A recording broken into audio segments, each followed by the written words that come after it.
Ok, clase, hoy vamos a repasar esta actividad. Estas preguntas tienen algo que ver con la lección nueva que vamos a empezar esta semana. Primero vamos a repasar estas preguntas y luego vamos a practicar con el nuevo vocabulario. Vamos a discutir el nuevo vocabulario, vamos a practicar la pronunciación y vamos a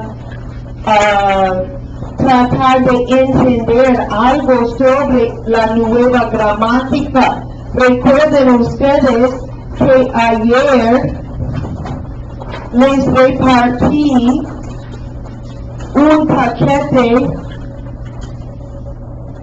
de color rosado brillante para tomar apuntes sobre la gramática para organizar sus ideas. Señor, ¿tienes pregunta? Gracias, señor. Sí, lo hice, está corriendo. Ahora, gracias. Primero vamos a repasar estas preguntas, luego vamos a repasar vocabulario y vamos a hablar un poco sobre la gramática también. Para el lunes deben tener la lista y los apuntes de gramática completos. Deben tener todos completos para el lunes. Vamos a practicar un poco hoy. Número 1. De pequeño o de pequeña, ¿cómo era tu casa? De pequeño o de pequeña, ¿cómo era tu casa? Melena no está. Eduardo, amigo mío, ¿cómo era tu casa? Mi casa era muy grande y azul. Cuando yo era pequeño, o de pequeño, mi casa era muy grande y azul. Angelita, de pequeña, ¿cómo era tu casa? Mi casa era muy bonita porque era muy pequeña. No sé si puede ser bonita porque era pequeña, pero es posible, ¿sí? Puede ser limpia porque es pequeña, o puede ser estar sucia porque es pequeña, depende del número de objetos que hay, ¿sí? Número 2, ¿qué había en el jardín de tu casa? ¿Saben ustedes que el jardín es algo diferente en español que garden? Es algo un poco diferente. También la palabra garden es un poco diferente en los Estados Unidos y en Inglaterra. ¿Sí? En Inglaterra, la palabra garden equivale yard. En los Estados Unidos, la palabra garden es un área específica donde crecen plantas como flores, vegetales, frutas, ¿sí? ¿Sí? Pero en español, la palabra jardín puede incluir un área específico para crecer cropas, para tener cropas, pero es más de eso. Puede ser ese área y el césped, los árboles, los arbustos, todo pertenece al jardín. Pues, ¿qué había en el jardín de tu casa, María? Había muchas plantas y flores. Había muchas plantas y flores. Está bien, vamos a hacer una lista. Porque debemos tener una lista de cosas que pueden estar en un jardín, ¿sí? Plantas, y las plantas pueden ser flores. ¿Y qué más dijiste? No, flores. ¿Qué más pueden ser las plantas?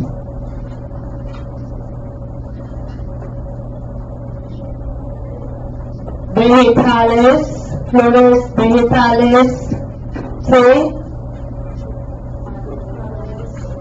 Pueden ser árboles, arbustos. Un árbol, ¿saben ustedes que un árbol es esto? ¿Sí? Eso es un árbol que necesita comer más. Es un árbol, ¿sí? Este es un arbusto. Sí, un arbusto. ¿Sí? ¿Qué más puede estar? ¿Qué más hay en un jardín? ¿Cómo? Oh, mariposas.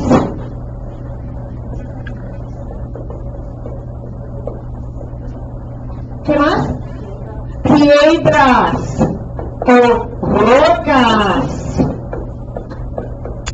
¿Sí? ¡Ah, sí! Tú eres muy inteligente. Columpios. Gimnasios.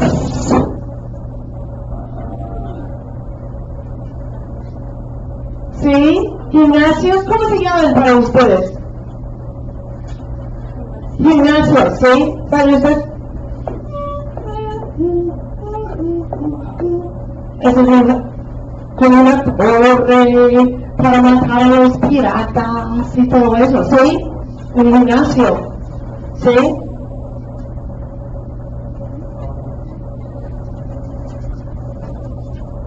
Césped, sí, hierba o hierbas. Piscina, gracias Señor, piscina. Sí, patio. Hay muchas cosas que pueden haber en el jardín. ¿Sí? Animales. A veces hay conejitos en mi jardín. ¿Sí? A veces hay ciervos en mi jardín. Deer. Aunque yo vivo aquí en el pueblo, a veces hay unos ciervos que vienen a visitarme durante la noche. ¿Sí? Puede haber muchos animales también. ¿Qué había en el jardín de tu casa, Rafael?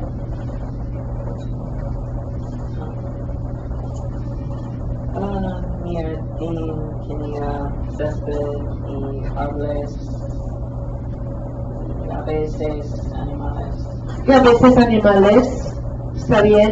Mi jardín tenía, en mi jardín había, mi jardín tenía, o en mi jardín había, esas cosas, ¿sí? No sé quién no está. La otra María. ¿Qué había en el jardín de tu casa?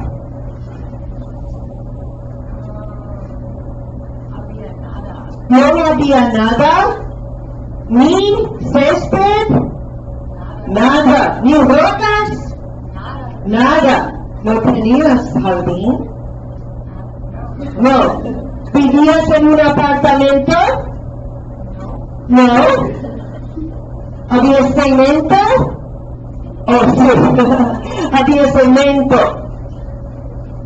No abuses a mi silla, Señor. ¿Sí? No había nada.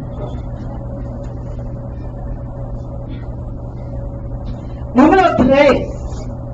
Se reunía a menudo toda tu familia extendida. ¿Saben ustedes la familia extendida? ¿Sí? Hay una familia nuclear, ¿sí? Las personas que viven en tu casa. Y hay una familia extendida, ¿sí? Se reunía a menudo toda tu familia extendida, Ismael. No me reunía con mi primo Sergio. No me reunía con mi primo o prima. Con mi primo o ¿qué dijiste? Sergio.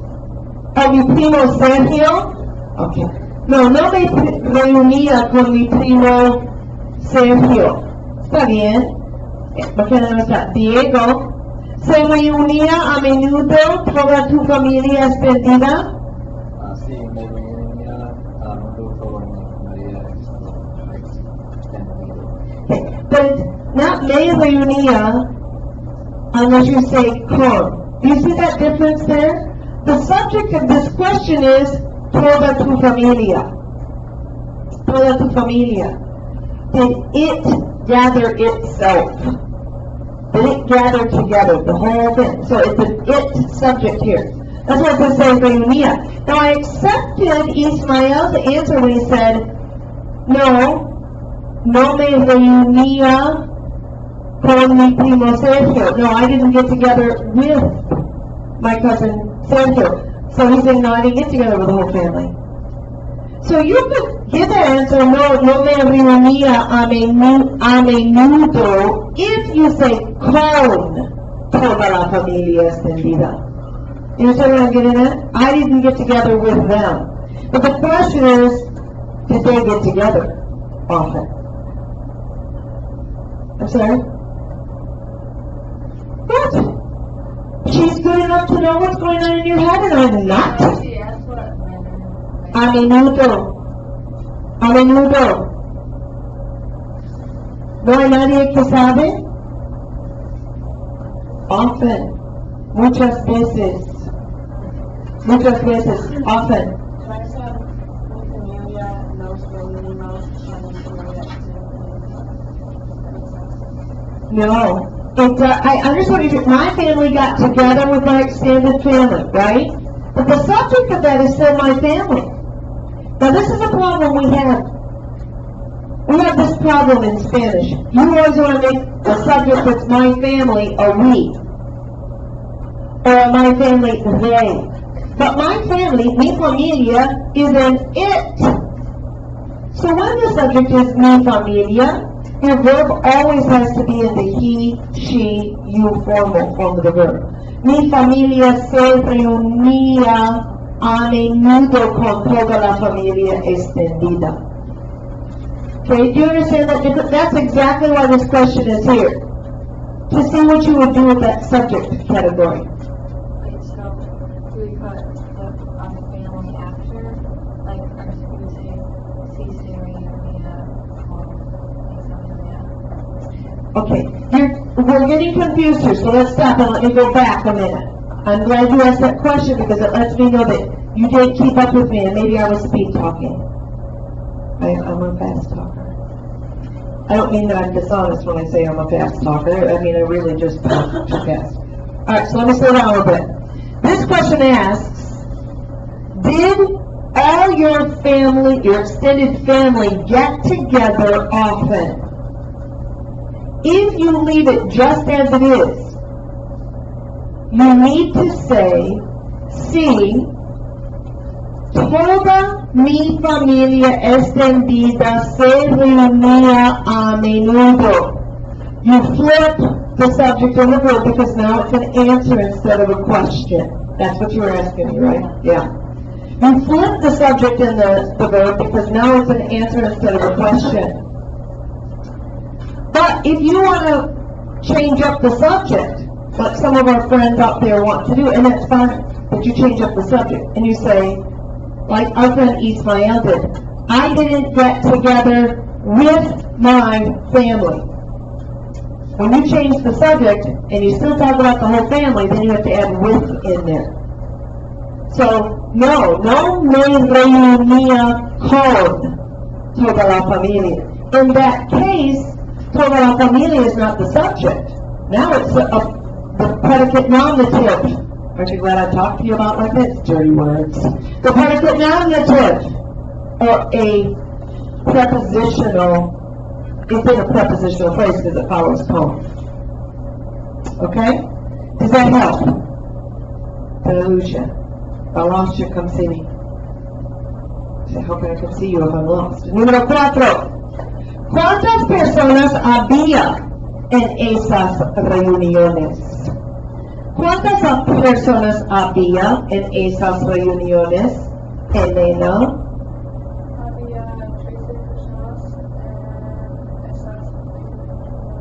Había 13 personas en esas reuniones. ¿Era una reunión grande? ¿13 personas? No, 13 personas es una familia muy pequeña. ¿Sí?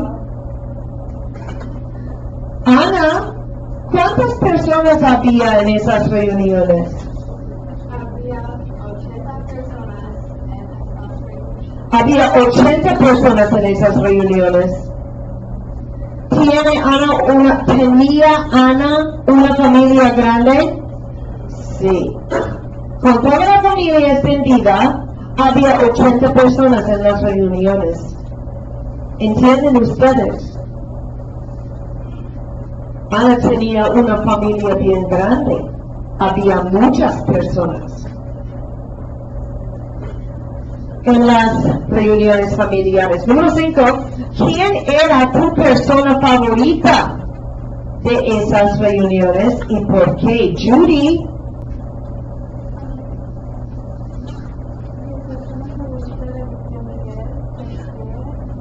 Mi persona favorita era mi tío Miguel. ¿Por qué?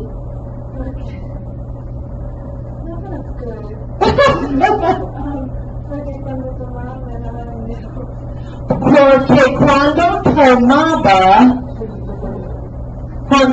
cuando tomaba cerveza, vino, cuando tomaba, me daba dinero.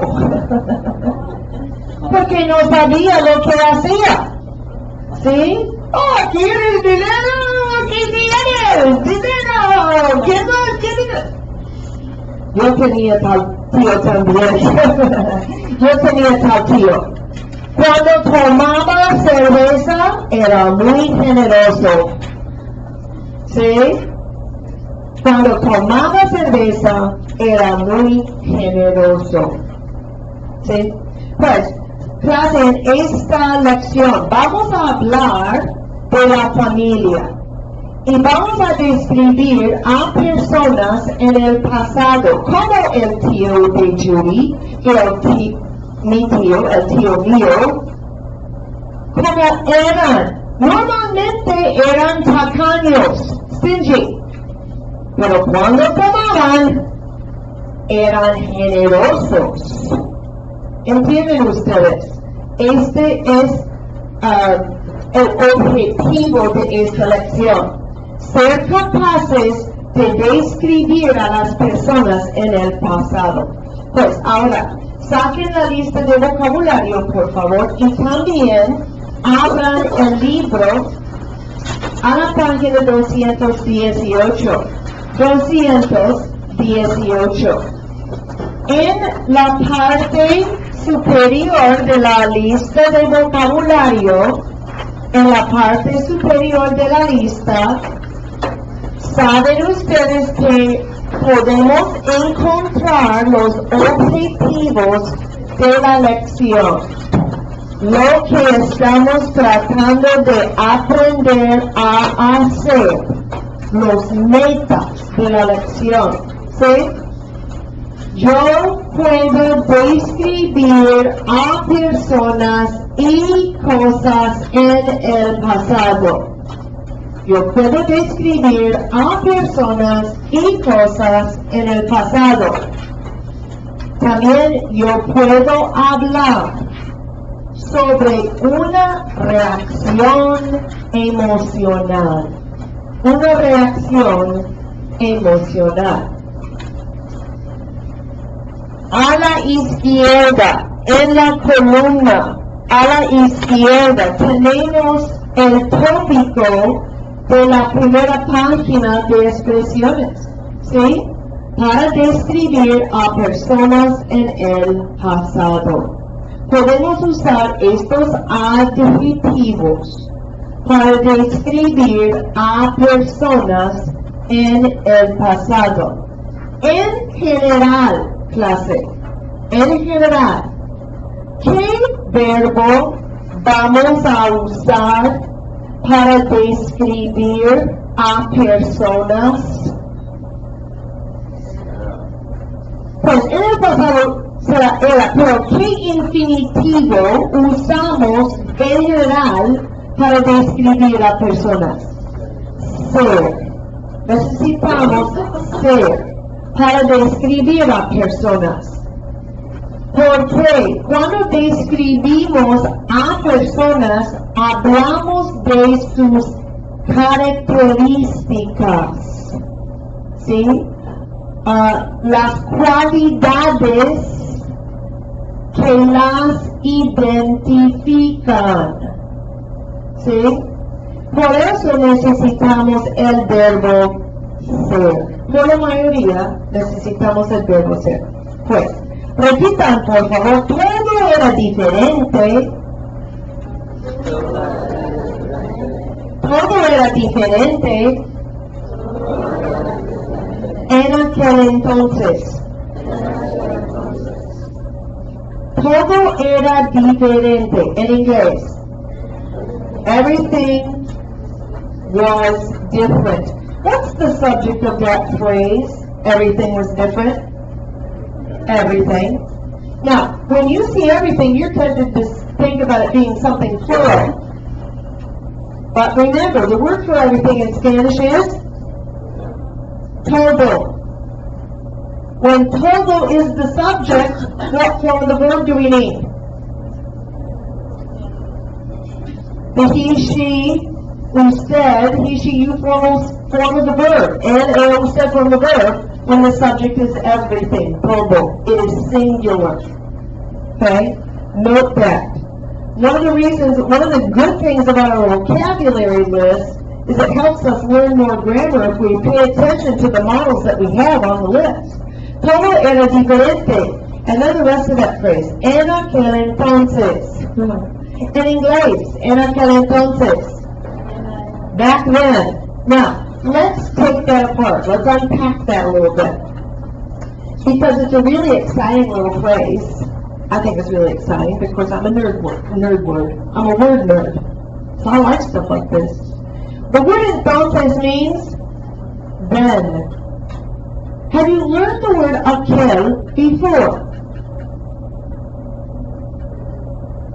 We learned at one point some demonstrative adjectives. We said this, these, that, those. You remember those words? Okay. What do you remember about the demonstrative adjectives? Thank you so much. This and these, both have these, that and those. Boom! Okay, so we know what those words are. Estas, estos, este, esta, ese, esa, esos, estas, right? We know that, right? Well, there's another category of words that belongs to that set that I didn't tell you about. I think you can handle it now. Do you think you can handle it now? Who said no? I'm glad my back is turned to you. Shame on you. Okay, remember, we had this and these, and we had that, and we had those. And we already mentioned that those are este, esta, estos, estas. I'm just reviewing for you. This is stuff you already know. Ese, esa, esos, and esas. Well, another set that belongs here, I like to call that what.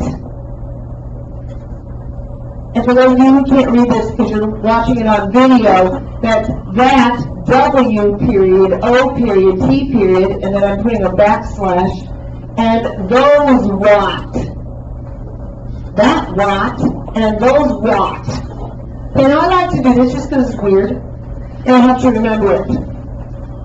This category stands for that way over there. And those way over there. So for example, I could say this book, I could say that book, which is right there on Blake's desk, which is one of the closest desks to me. It's not too far away. I could get there pretty quickly if I needed to, right? And then I could talk about that book way over there on the other side of the room on Pueblo's desk. You see that these are words that provide perspective depending on where the object is in relationship to the speaker in distance or time. Let me say it again. In distance or time. Alright? So, that could be a kel or a kaya. A kel is spelled like it is on your vocab list. A-Q-U-E-L. A kaya, A-Q-U-E-L-L-A. I'm doing the spelling not for you who are in the classroom, but for the people who are watching on video because you can't read the board in the video. And then akaios, the plurals of those, akaios and akaias. Now, in our phrase on our vocabulary list, it says en aquel entonces. And when you translated it, when your book translated it for you, what did it say? Everything was different back then. But the word aquel in there tells you what about the speaker's attitude of that time period. Rihanna, say it for me, please. It was way back. They jumped in the Wayback Machine and went back 7 years. You don't even know what that is, do you? The Wayback Machine? Do you? Where's that come from?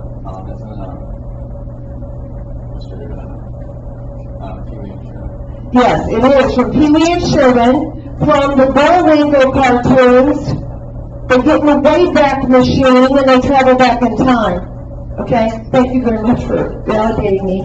Okay, I really appreciate that. Somebody knew what I was talking about when I was talking about old cartoons. Old cartoons. You know, we didn't have all those. Never mind. Okay, back in the day. Okay, but that word cow indicates that the speaker's going, oh, way back then. Back in the day. Isn't that what you all say? Oh, you don't say that anymore. Have I moved on to another generation? Oh, okay, you do say way back. Okay, back in the day. That's what this refers to. Back in the day, way back then, en aquel entonces. Okay? Now, that was a long way around to get to the meaning of that phrase. But this should allow you to use these in a whole bunch of different ways now. Este libro, aquel libro. Este señor, no, ese señor. O tal vez aquel señor. Right? This guy? No, that guy. Oh, maybe it's that guy way over there. So you're getting to, this is a distance, it could be physical distance, or it could be distance in time. Either way. Questions about that? Okay, you thought it was a simple vocabulary, didn't you? I just made it complicated. Okay, muy bien. Repitan, por favor. Era. Yo era, él era, ella era, usted era. En inglés. I, he, she, you plural, was your word. Now, I didn't put usted there because you wanted to say you was. Your English is really bad. You were, right? I was, you were. Repitan, por favor, estricto. En inglés. Strict. Repitan, por favor, consentido. En inglés. I have two different answers. Spoiled and what? Babied, yeah. This means, you can't use this word with food. Okay? Like in spoiled milk, that's pasada, right? Okay? But this is spoiled as in, I can't think of the right word. Not besides baby. I'm trying to think of the best word in English. I'm sorry? Pampered is a good word. Spoiled. One that begins with an M, and I can't think of it. Anyway, doesn't matter. Doesn't matter. You get the meaning. It doesn't, but we don't talk about this. It doesn't mean spoiled as in, oh. In this application, when we say something's spoiled, we do mean that they're ruined. In the sense that you ruined a perfectly good human being and made them selfish. Right? But it doesn't mean ruined as in destroyed, as in you can't ever use it again. Okay, this means spoiled as in, oh man, they used to be a good person and now look at them. They were a perfectly good child until their parents started trying to teach them. Right? That's what content is. You like that, huh? They're a perfectly good human being before that happened. Repitan, por favor, obediente. Obediente. En inglés. Ajá. Repitan, por favor, solitario. Solitario. En inglés. Your book says likes to be alone. Okay. Yeah. In English, what would we say? Solitary. Yeah. Okay. Solitary. A person who is a solitary person is one who prefers being alone. And I will tell you that after a day, surrounded by teenagers, I like to be solitary. Actually, I am a social human being. I know that's hard to believe. I'm a very social person. But there are days when I walk out of here and I don't want even the dog to be anywhere near me. I just want to go home, be solitary. So being solitary can be an identifying trait, and there are some of you who are solitary individuals. There's nothing wrong with that. That's just who you are. All right? Someone who prefers to be alone than to prefer to be in a crowd. It doesn't mean that there's anything wrong with you if that's a way that you describe someone. Okay? Repitan, por favor, egoísta. En inglés? Selfish. Egotistical. Repitan, por favor, conversador. En inglés? Talkative. I don't know anybody like that. Repitan, por favor, chistoso. En inglés? Funny as in amusing. Okay? Funny as in amusing, not funny as in strange. Okay? Amusing. You got a lot of friends that you just say, oh wow, they're chistoso. I get them. They're comical, entertaining, even. Repitan, por favor, callado. En inglés, quiet. Now, this means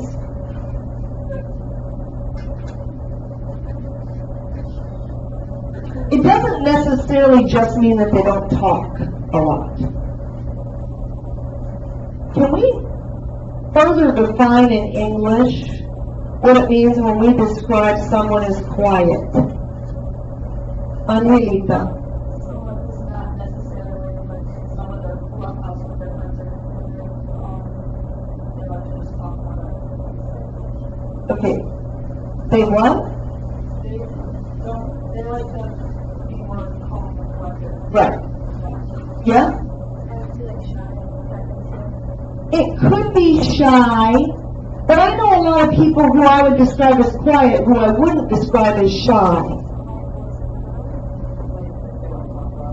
They don't talk loudly. Are there people in your life? I hope there are. People in your life that when you're in their presence, you calm down? They exude peace. You know what I'm talking about? That's what I think I think that's really the heart of the word callado. Una persona callada o callada. Yes, they're calm, and yes, they don't talk a lot. They don't feel a need to talk a lot. It's not that they can't. They don't need to be talking a lot. I, however, am not that way. I don't need to talk. You understand what I'm getting at here? We need to understand that there's more to words than just that superficial meaning. And that's what I want you to get at here with callado. It's a little deeper than that. It's a little deeper than just somebody who doesn't talk very much. They're also calm, as you said, tranquil, peaceful, secure maybe even, in who they are. Repitan, por favor, chismoso. In English? Gossipy. Yep. Gossipy. This is not a noun. That's why I'm a little unhappy when you say a gossip. Okay? Because, well, we might say, Susie's a gossip. She's a huge gossip. She's a big gossip. Don't tell anything to Susie. Right? A gossip. But, this is not a noun here. I don't want you to put un chismoso or un chismosa. This is an adjective. As una chica chismosa. As un chico chismoso. Right? It's an adjective. Let's remember that. Repitan, por favor, curioso. In English? Curious. Now, we've split the list here. We've got some more adjectives coming up. But before we go on, let's talk about why there's the letter A in parentheses after some of these and not after others. Turn to your partner and tell him or her what my notations there mean. And if you've got a problem with any of my notations.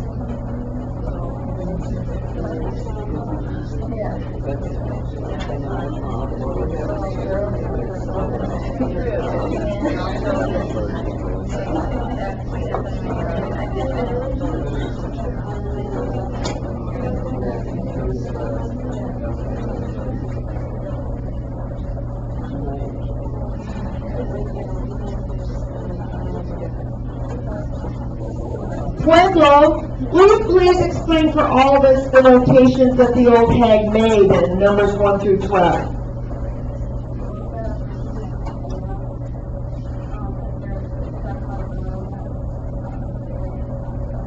Okay, the Numbers 1 through 12, the ones that have parentheses, an A in parentheses, if you are talking about a female, you must change the form of the word by taking off an O and adding the A instead. There's one exception to that rule. Which word on that list does not follow that rule? You have to take off the O and put an A in its place. Angelita? No. Oh. Luisa doesn't have the parentheses here. We're talking about ones that have the parentheses with an A in it, where you leave off the O and then add an A. There's one exception to that rule. It's not egoisa. Let me say it again. I just got done saying it. You guys, I'm not. Lord help me. I'm not doing this for myself. Egoista doesn't have A in parentheses afterward. Look only at the ones that have A in parentheses afterward. For all of those, okay, let me finish my question now because there are some people who are not with me. For all of the ones that have an A in parentheses after the original word, you must leave off the O and replace it with A to make it feminine, except for one. Which one is it? Conversador, number 8. There's no O to get rid of there. You just add the A to the end of it. Now, some of you have a problem. At least 2 people have already mentioned it. They have a problem with number 7.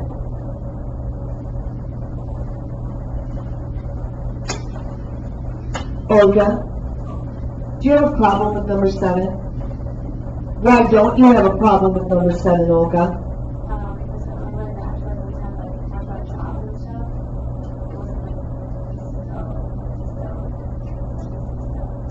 Exactly. This follows that same rule that we learned when we talked about professions. Remember? Dentista, pianista.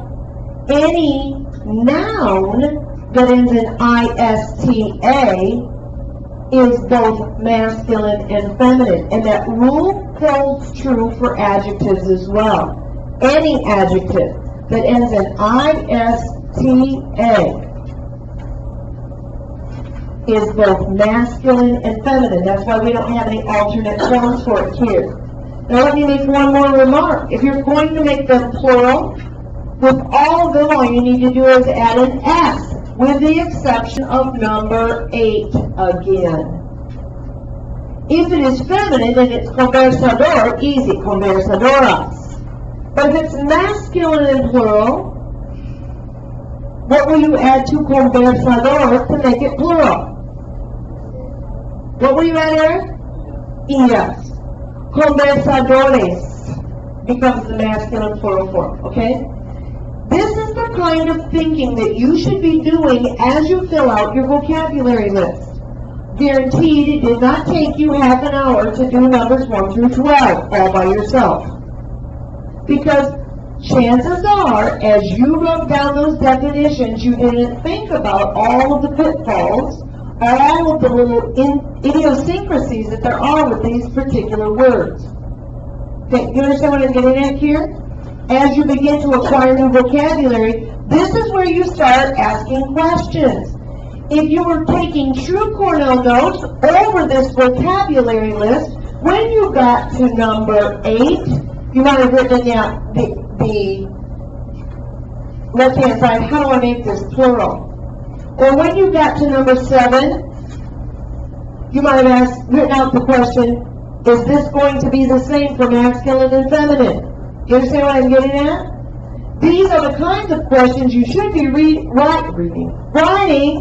in that left-hand column to ask me when you come back to class, instead of me pointing out all these little lovely things for you.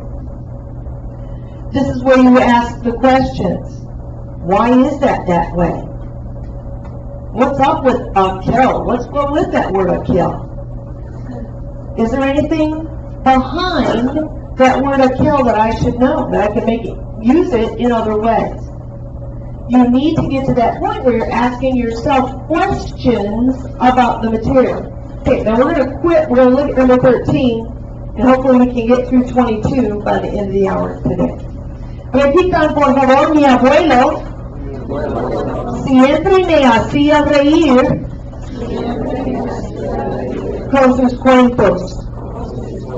Okay, en inglés, mi abuelo, my grandpa, siempre made me reír, laugh, con sus cuentos, with his stories. My grandpa always made me laugh with his stories. Is this reflexive? No. How do you know it's not reflexive?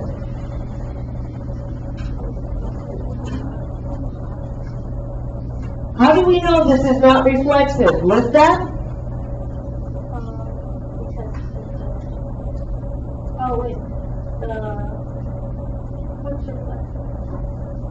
Is the expression me hacía reflexive in this sentence? No, it's not. Lourdes, how do we know it's not reflexive? How do you know it means he made me laugh? Could it also say, I made myself laugh? Because the subject is there in the sentence and it says mi abuelo, that's the subject. That's how we know it's not reflexive. But me hacía could be reflexive. It could say, I made myself laugh. You ever make yourself laugh? Yeah. But we know it's not reflexive in this sentence because we also have a stated subject in the third person. And this brings up that point that we mentioned before. In the imperfect tense, we are going to have to state the subject more often because the subject of the third person singular, the verb form of the third person singular and the first person singular is identical in the imperfect. Okay. Repitan, por favor. Era muy. He was very. Repitan, por favor. Buena gente. En inglés. Nice. I hate that word in English. I hate it. It's too overused. Buena gente means good people. Now my grandparents used to say, he's good people. They're good people. And we don't use that very much anymore in English as a phrase. It means it means they're nice. They're genuinely nice. Defined by being good people. They treat each other well. They treat other people well. But yes, nice is the best definition, but it means it's such a nebulous definition for this. Okay? Repitan, por favor, juguetón. Juguetona. In English? Playful, look at that, right? Juego, juguetes, juguetón. Jugar. They're all related, right?